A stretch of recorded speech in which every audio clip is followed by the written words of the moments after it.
di apa bang One? Mau di briefing? Ini mau di briefing. Orang ini kalau nggak diberi sesuatu nggak mau, ini mau di briefing.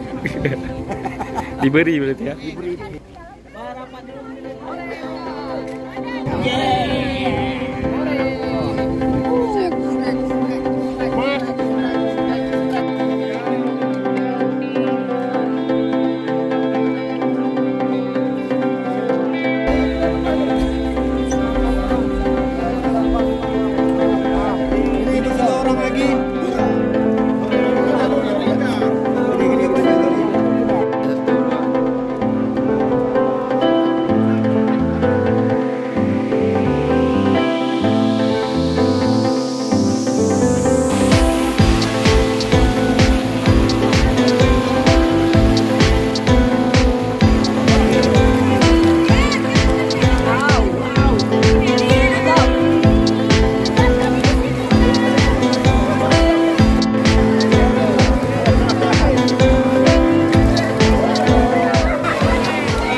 Semoga nggak ada insiden hari ini.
Harum.